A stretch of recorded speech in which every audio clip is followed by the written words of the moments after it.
In an attempt to aid the altogether awareness of the continuance of concepts, or perhaps better said, the propagation of personae, both dramatis and non, that is to say, the fabrication of fiction to the faultiness of what few filaments of facts one might firmly hold, we both offer your set. to make claims related to the nature of perception in a situation which lends itself very readily to the effortless mimification of filiation. Otherwisely, Proposed to a system by which we seek to saturate the understanding of one identity and through said one, hopefully many, and leaving each other's own. consider please a machine which makes sense. Not a machine which makes sense in the sense the machine itself in its construction or assemblage makes sense is logical when considering how it has been devised and designed. No, rather consider a machine which makes sense in the sense its purpose, the reason for its very, though I suppose in order for it to make sense, the machine's construction would of course have to make sense or rather bear a certain constructional logic, and so I pause here to point out, or perhaps possibly preempt, yes, the machine considered should make sense in this sense. The reason for its very being is it manufactures, creates, or otherwise produces sense with a capital S.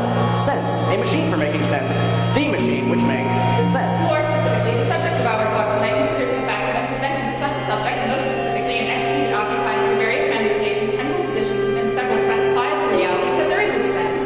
That it can become greater than and apart from others of the same kind and or type, and so we create a new category for it. We will call this new category of entity the super entity, and pursue through an analysis of its characteristics a full and rigorous definition.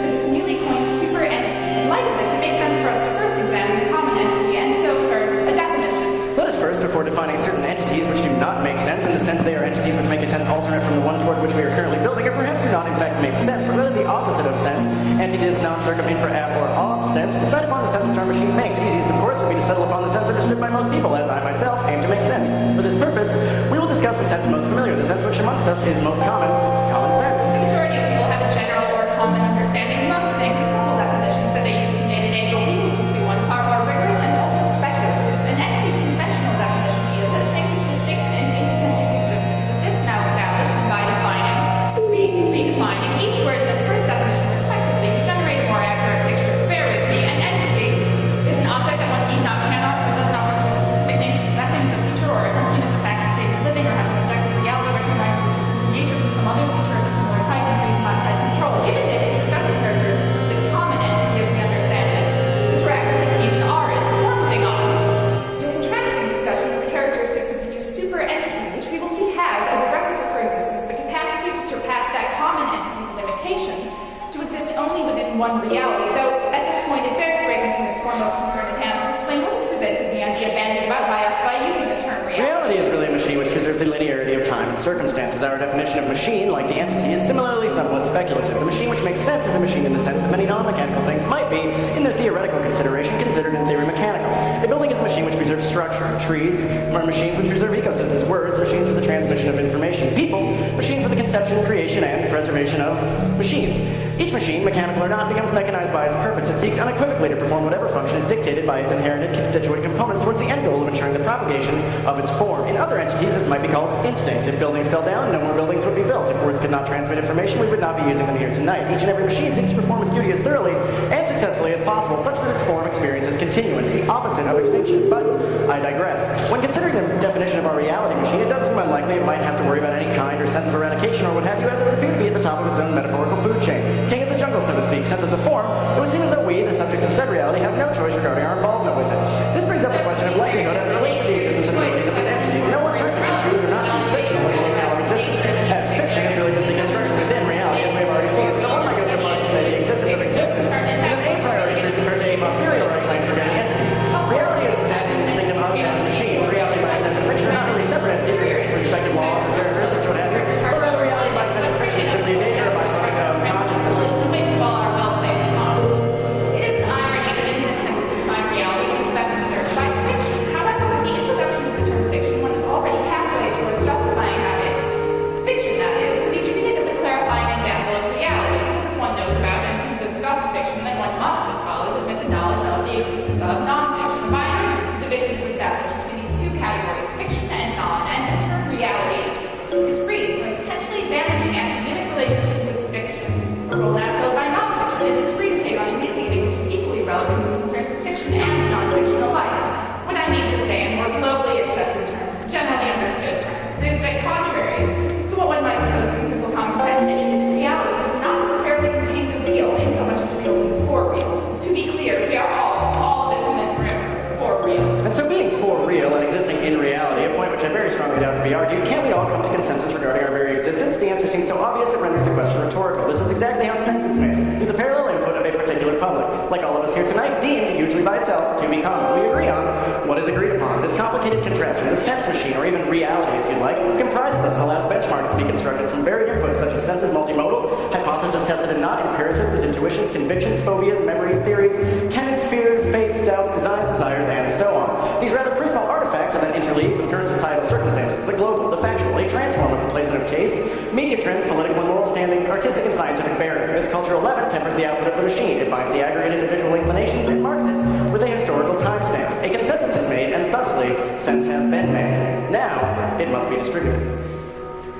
You see, common sense is not preternaturally, preterlogically passed from generation to generation. Our understanding of our own, yes, but still very complicated world is non-instinctual. It is cultural and mimetic in nature. We can conceive, create, and maintain other machines, but what about the context in which those machines operate? The machine for making sense serves this purpose, ensuring the creation and distribution of a commonly shared knowledge, common sense. But before we get to specifics, there remains some technical ground to be covered. Technically, there exists a set of all possible things that are exactly what they are. Such a set is misleading, though, as this reality is the only reality that is, as mentioned earlier, for-real, or possesses the same characteristic of four-wheelers. However, to start preoccupation with the four-wheel and examine instead the qualities that make a fictional reality as valid for examination as any other. Begin with Faulkner, William Cuthbert Faulkner, born in New Albany, Mississippi in 1897, well known for his use of the technique called the stream of consciousness, a technique only a single year younger than Faulkner himself. More important than stream of consciousness is William Cuthbert Faulkner's having set the events in many of his novels, creative fictions, within the confines of a singular fictional county in a similarly fictional state of Mississippi. The various characters and locations all exist inside, along, and between several stories of Mr. Faulkner's, effectively opening up several fictional windows out onto a single reality made up of arts, connections, and continuities in a way very similar to, but also very different from, in certain ways, our previously mentioned, but as again undescribed, reality. The points and cons of one of Faulkner's fairly famous characters commits suicide by jumping into the Charles River while at Harvard during the course of the novel Sounds of the Fury. He not only participates in, but also narrates the novel Absalom, Absalom, published a full 7 years later, and set several years after Clinton's alleged death. If identical to our four-wheel reality, then the reality of the novel would not allow Clinton to be alive for real in both instances. In certain fictional realities, then, it seems that the rules for existence can lend greater deference to strength of character than the expected need to conform to the rules of the four-wheel world. The other explanation is that instead of this being some symptom of fiction, it is possible that Quentin himself, as entity, is a different kind of entity than the others around him. Bear with me for a moment. In the late 1960s, Gordon E. Moore stated that with each progressive pair of years, the number of components which fit on any given integrated circuit will double. Moore's law of technology effectively predicts the doubling in size of this circuit, though its actual dimensions remain constant. Moore's law of epistemology would state with each progressive pair of years, the number of ideas which exist at any given time will also double. This suggests the doubling in size of the idea space, the dimensions of the locale, in the collective unconscious where sentiments are stored. One could easily argue the world of effect shrinking, the universe is theoretically expanding. As the typical landscape will simply change as our ideas are forced closer and closer together, they're more from one another. As one might imagine, the size of the universe is does it simply suggest the doubling of pituitary processing power? The world's fastest computer is capable of processing in the area of 1 million calculations a second. 2 years ago, the world's fastest computer was capable of processing about half of that. 4 years ago, 1/4, 8 1/8, and so on and so forth, approaching zero. The human brain has always been able to process 10 million calculations a second, 10 times that of the fastest processor. The question which has not been asked is, have we ever needed to? With the number of ideas approaching infinity and the space in which we contain and document them shrinking, or at the very least, reshaping, if only by effect of our ability to, and infinity for containing and documenting, are we approaching a time when the natural amount of available ambient information equals rivals or is perhaps about to exceed our natural ability to process it? If so, to any degree, how are we to go about continuing to make sense of the practical world? The world of Faulkner's Mix and Constant, for instance, has a different sense of sense than our own, just as any other world of reality might as well have a different sense of sense. And as long as one acknowledges imagination is capable of reality creation, one can suppose that hundreds of thousands of millions of tiny, near-deformed realities are being birthed or created really nearly every second or moment. If one were to imagine the possibility of one entity's created entity being capable of in turn theorizing another partial reality of its own entities now 3 layers deep from our own reality, it is possible to see that these hyper-realities continue to grow in complexity. But I digress. With the basic nature of an entity established and a clear division set up between multiple possible realities, one can enumerate the characteristics necessary for an entity to exist and to genuinely exist,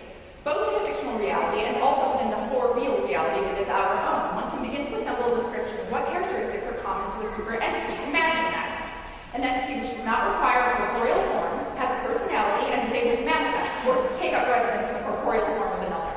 The answer is simple. We cannot continue to make sense this way, and though it may go without saying, for effect it will be said, the current common sense system is proving profitless. The presently operating, the old machine for making sense, is going the way of the ideas it was built to process. It is unsuitable, poorly suited, lacking in a suite of features, and less than sweet on the operations required to properly process the altogether overwhelming onset of senses, needing compounding into one, namely common. In utter shortness, the currently operating machine for making sense has been deemed profligate, effete inutile. No longer is the model of vertically received knowledge updated and then re-averaged by the machine and unquestioningly accepted by all a sensible construction of common sense. Things move much too fast these days.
The establishment of common public standards remains timing constant. There is no way to speed the creation of generations, and though some may argue that kids grow up faster now than they did 50 years ago, or maybe they grow up slower, but have absorbed as much information as a 30-year-old by the time they are 15, it is a hard sell to sell the idea of the actual speeding of actual aging. The part of the equation which has changed is the generation of cultural norms. In ancient times, the process was slow and complicated. It involved muses and the telling of stories. The world was governed by gods, not laws. The written word allowed the transmission of culture to speed, but not until the printing press did a sense of the public developed. For the first time in history, there was a distributable artifact which could communicate the sense of the people. But distribution took time and required a learned skill on the part of its audience. Radio was not only instant, but vast, and perceived as a form of entertainment, relaxation. The system was limited, though, in that it could not communicate things or images, only ideas. Television then became the gold standard for the transmission of information, a near endless source of culture, but whose culture? In order to generate televised content, you have to be one of the privileged few. The internet serves the role of all of these media, and involves the masses in their creation and distribution. But there's a compromise. The refining process leading to an action idea, piece of media, phrase, or form of entertainment's acceptance into the public's perspective has become simultaneously more complex and less rigorous. Now imagine a concept of identity that is less complex but more rigorous. The world of mathematics has a definition of identity different from its commonly held common sense definition. As far as mathematicians are concerned, given the set of all natural numbers, the additive identity element is always zero. What this means is that adding zero to any number will give you, as a result, that number. This seems overly elementary when first considered, but when considered again, one realizes that to determine what any number is, any number at all, one need only add nothing at all. Simple as that. It sounds preposterous and simple, I know, but it cannot be ignored. Every entity is equal to itself, but one must suppose then that each entity is equal to itself regardless of the reality it finds itself manifested within. Regardless of your stance on reality versus realities, the point is made. These images or entities are more hastily constructed, easier distributed, more widely perceived, and frequently faster fading. The current common sense model cannot stay abreast of the rapid-fire, intercultural generation of images. The multiplication of mimetic content within cultural subsets has an acute effect on the making of sense, insofar as it improperly and momentarily tempers the averaging system. As the proliferation of momentary cultural touchstone speeds, the acute effects become more widely felt. The fractured input becomes fractured output, fed back into fractured input. Before long, you have 17-year-olds who can have cheeseburger and 35-year-olds who cannot. You have Rick Astley himself rickrolling the American public. Dogs giving advice. Young children dancing to overtly obscene songs. Recently, a 16-year-old girl almost destroyed the whole of the internet.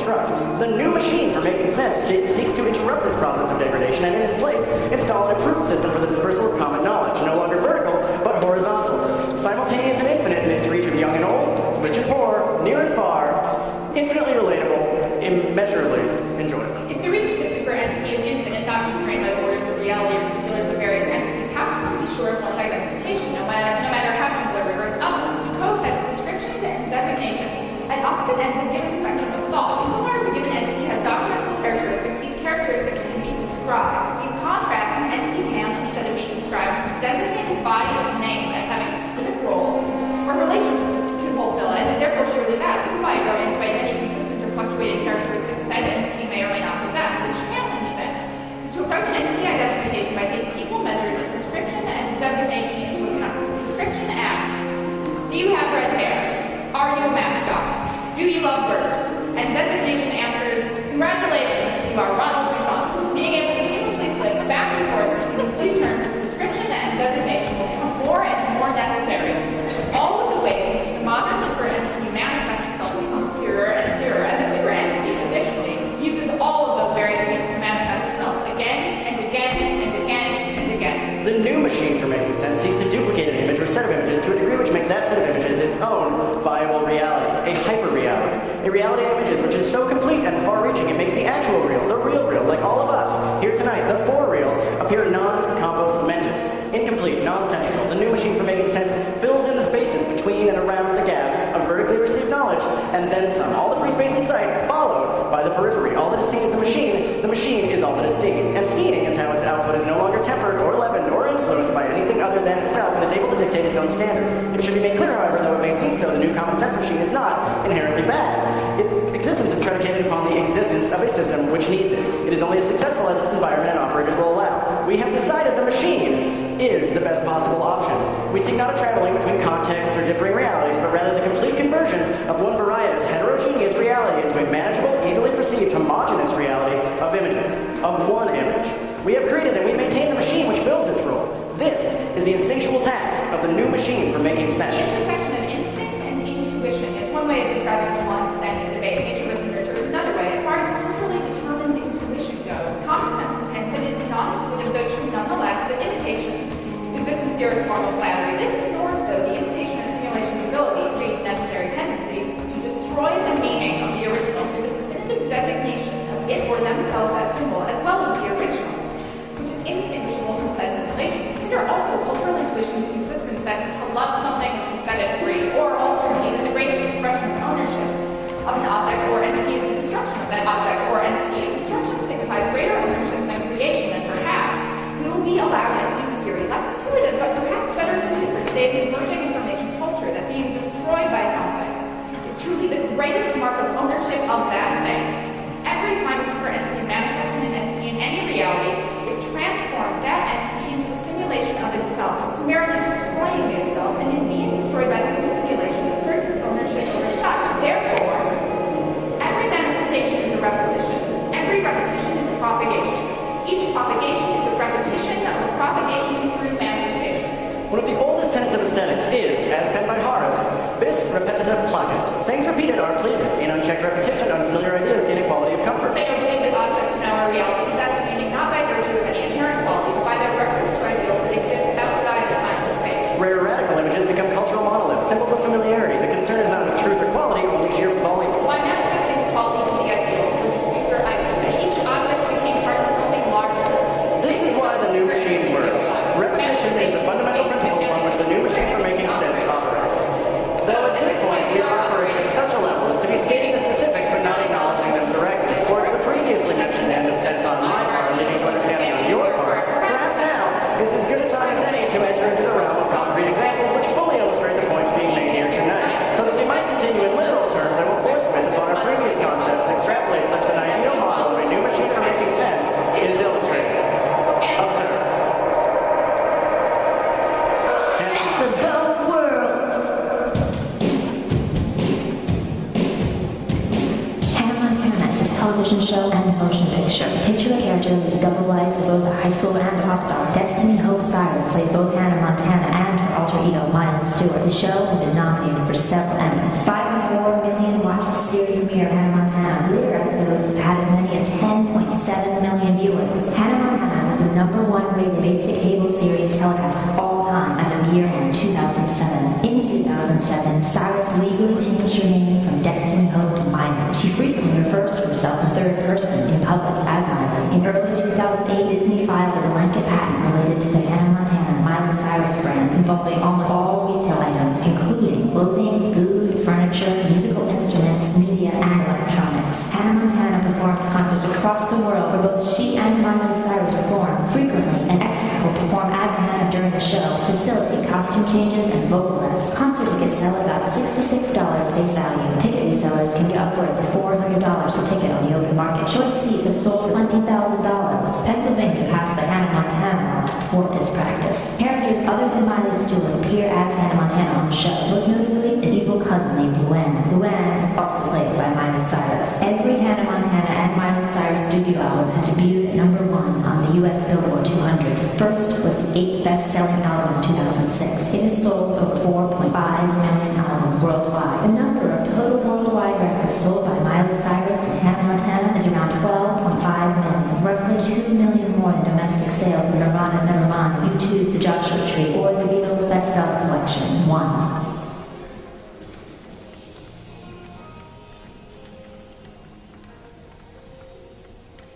So, how is it an invention of Disney? Exhibits all the characteristics we have detailed here tonight. Simple.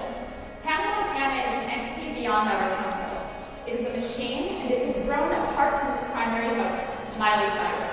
Miss Cyrus has become the unwitting center of a machine, which takes her face, at this point, possibly indistinguishable from the face of the super entity, Hannah Montana, And applies it liberally to our failing for-real reality. Our reality has birthed a system which installs a cultural norm where cultural norms are impossible. It has given names to sets of images which are so pervasive that within them, beneath their skin, within their structure, is not but more of the same image. Things which heretofore have been so vast as to be unnameable. But what is the point? To what end does any given entity manifest across the boundaries of realities? We have seen that people are capable of incredible acts of creation. Our culture's current dedication to the realm of the imagination has become so fervent as to transform collections of images into actual personalities, and make these actual personalities even more robust than even our own.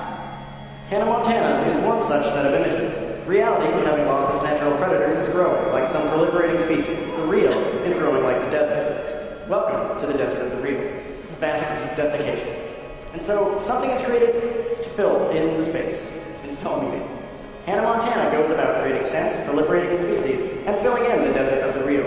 Its specific form is one based on familiarity and innocence, a recognizable set of characteristics, and human face. Hannah Montana achieves this leap from either reality or unreality to hyper-reality.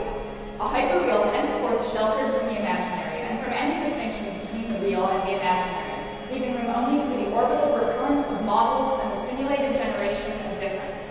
Hannah Montana proves that it is equally valid in reality and time, promoting its own status and ensuring its freedom from the rules of our world. It defies its creation by leaving room only for its continued and perpetual manifestation and replication. Each manifestation of this image propagates the reality simulation, thus destroying the importance of the original